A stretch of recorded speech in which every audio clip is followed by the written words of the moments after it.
Hey guys, and welcome back to Child of the Kingdom. Thank you guys so much for coming back to my YouTube page. Please subscribe and thumbs up at the end of the video if you enjoyed the content. Today we're talking about the simplicity of prayer and just kind of taking the pressure off of prayer. A lot of people feel like they can't pray because they've sinned. They can't pray because they feel guilty. They can't pray because they didn't read their Bible this week. They can't pray because they haven't been the most gracious this week.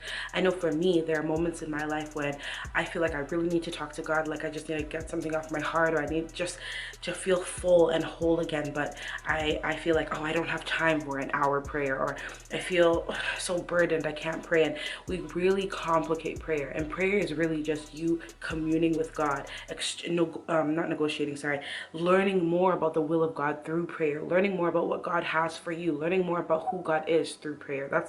It's really like an adventure. It's like an evolving process, right? And so I want to kind of shift us from thinking that, okay, I need to have not sinned for at least 5 days minimum. I need to have not done anything bad. I need to have read my Bible every single day. I need to have done X, Y, and Z. I need to check these things off the checklist before I can come to God in prayer. I want us to simplify prayer. So I was reading Nehemiah, and Nehemiah chapter 2. Nehemiah is the king's wine bearer. So he's basically like the king's first-hand man, the king's first-hand assistant, okay? And Nehemiah was feeling really burdened because he felt that God had commissioned him to rebuild the nation, to rebuild the city. And he wanted to do that, but he was, it's a lot of work to rebuild the city, and he was conflicted and feeling heavy and feeling burdened. And in the king's presence, and this is Nehemiah chapter 2 verses 4. So Nehemiah was so burdened and so conflicted because he's thinking, how am I going to rebuild the city? How am I going to get the permission? How am I going to get the provision? How am I going to get to where I need to go? Just feeling burdened, feeling heavy. The scripture says in verse 1, now I had never been sad in his presence before, meaning he had never been sad before in front of the king, okay? Therefore the king said to me, why is your face sad, since you are not sick? This is nothing but the sorrow of the heart. So the king is looking at Nehemiah as his assistant standing beside him, and the king's like, you've never been sad in front of me before. Like, what's happening? Why are you sad? So I became dreadfully afraid and said to the king, may the king live forever. Why should my face not be sad when the city, the place of my father's tomb, lies waste and its gates are burned with fire? Then the king said to me, what do you request? So Nehemiah told the king, I'm burdened, I'm sad because my city is in ruin, right? And so the king said, okay, well, you're an amazing assistant to me. You're an amazing servant to me. What do you request of me? What can I do to help you through this situation? Which is amazing, right? God gives access. But the thing that really stood out to me was when Nehemiah said, so I prayed to the God of heaven, and I said to the king, if it pleases the king, and if your servant has found favor in your sight, I ask that you send me to Judah, to the city of my father's tombs. So notice the sequence here. Nehemiah says, so I prayed to God, and then I said to the king, if it pleases you, send me to Judah.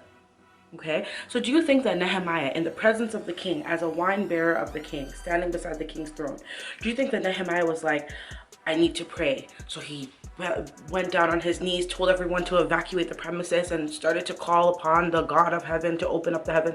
That's probably not what happened. But Nehemiah said, so I prayed to God, and then I said to the king, meaning in that moment, as he was standing there beside the king, interacting with the king, he said a prayer to himself. He said a prayer within himself before he responded.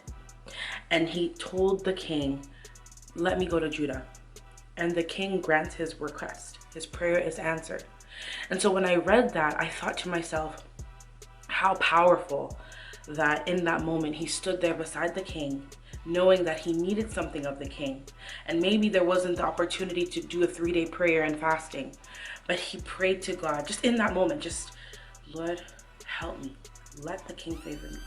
King, I need this. Do you know what I mean? Just like in that moment, that simplicity of prayer, like in that moment, that was enough for God to allow the king to give him what he needed, right? To allow the king to give him permission. So when I read that and I think about us and I think about our struggles, our day-to-day life, and how we may feel burdened at times, that encouraged me, because in the moment, you can still pray. In the moment, you can still talk to God, and access will come, provision will come, an open door will come. And it may not look like tarrying in the Lord's presence for 10 hours.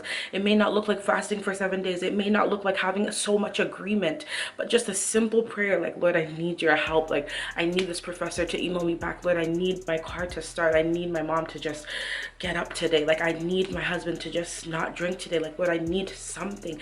That simple prayer is enough for God to move.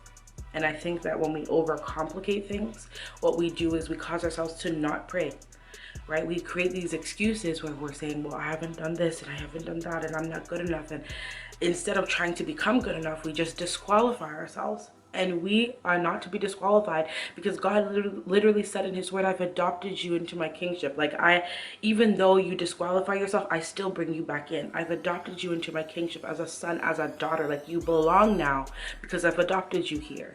But we always are looking for ways to disqualify ourselves, even in the sense of prayer.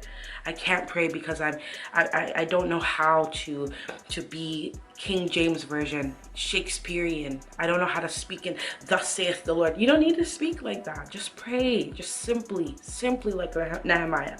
Simply like Nehemiah.